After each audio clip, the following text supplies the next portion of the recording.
ఈ ఎన్నికల కంటే ముందు నాకు ఎక్కువ తెలియదు. బట్ ఆయన ఈసారి కాంగ్రెస్ ఎమ్మెల్యే గెలిచిన తర్వాత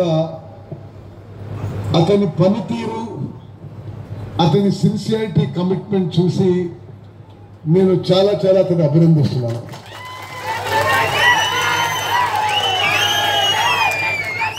దమ్మున్న నాయకుడు, సమర్థుడు, సిన్సియారిటీ ఉంది, కమిట్మెంట్ ఉంది, ఏదో ప్రజలకు చేయాలనే తపన ఉంది, బేసిక్ నిజాయితీ ఉంది. మరి నేను మనస్ఫూర్తిగా ఏదో పొగడడానికి పొగడతలేదు.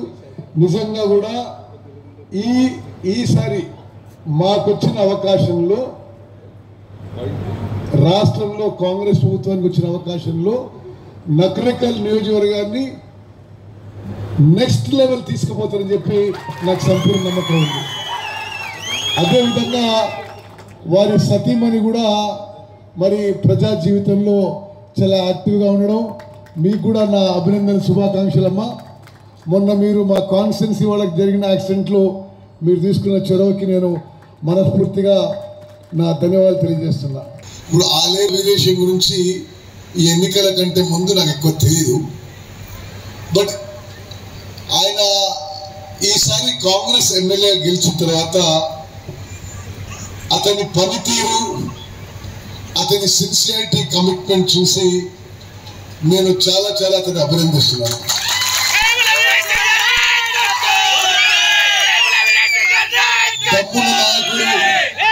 దమ్మున్న నాయకుడు, సమర్థుడు, సిన్సియారిటీ ఉంది, కమిట్మెంట్ ఉంది, ఏదో ప్రజలకు చేయాలనే తపన ఉంది, బేసిక్ నిజాయితీ ఉంది. మరి నేను మనస్ఫూర్తిగా ఏదో పొగడడానికి పొగడతలేదు. నిజంగా కూడా ఈసారి మాకొచ్చిన అవకాశంలో,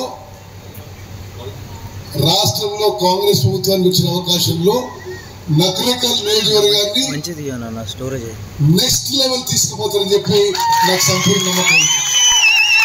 అదేవిధంగా వారి సతీమణి కూడా మరి ప్రజా జీవితంలో చాలా యాక్టివ్గా ఉండడం, మీకు కూడా నా అభినందన, శుభాకాంక్షలమ్మ.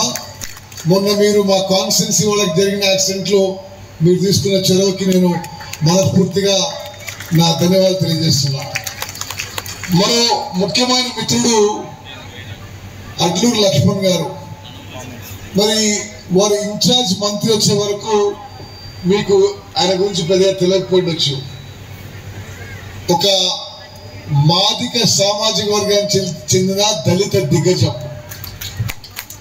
సర్పంచ్ స్థాయి నుంచి మొదలుపెట్టిండు, జెడ్పీటీసీగా పనిచేసిండు, జిల్లా పరిషత్ చైర్మన్గా పనిచేసిండు, ఉమ్మడి రాష్ట్రంలో ఎస్సీ కార్పొరేషన్ చైర్మన్గా పనిచేసిండు. మరి ఈరోజు రాష్ట్ర మంత్రి అయిండు, అసలు మంత్రి వచ్చిండు. నేను ఒక 30 ఏళ్ళ రాజకీయాలు ఉన్నా. తెలుగుదేశం పార్టీ అధికారంలో ఉన్నప్పుడున్నా, టీఆర్ఎస్ అధికారంలో ఉన్న, కాంగ్రెస్ అధికారంలో ఉన్నా. నేను స్వయంగా 6 సార్లు ఎమ్మెల్యేగా, ఒకసారి ఎంపీగా, 7 సార్లు వరుసగా గెలిచిన. నల్గొండ జిల్లా రాజకీయ నాయకులు ఎట్లుంటే రాష్ట్రాన్ని గడగడలాడిస్తారు. ఇటువంటి జిల్లాకి ఇన్ఛార్జ్ మంత్రిగా అడ్లూరు లక్ష్మణ్ వచ్చిందంటే మరి అతని సమర్థతకి ఈ గుర్తింపు అని చెప్పి నేను భావిస్తున్నా. అదేవిధంగా నా ప్రియ మిత్రుడు శంకర్ నాయక్ గారు, జిల్లా కాంగ్రెస్ పార్టీ అధ్యక్షులు, మరి లంబాడ బిడ్డ, సుదీర్ఘకాలం కాంగ్రెస్ పార్టీలో పనిచేసి ఆయన ఎమ్మెల్సీ కావడంలో నాది ఒక 50 వంతు నాది కూడా కృషి ఉందని చెప్పి నేను మనవి చేస్తున్నా.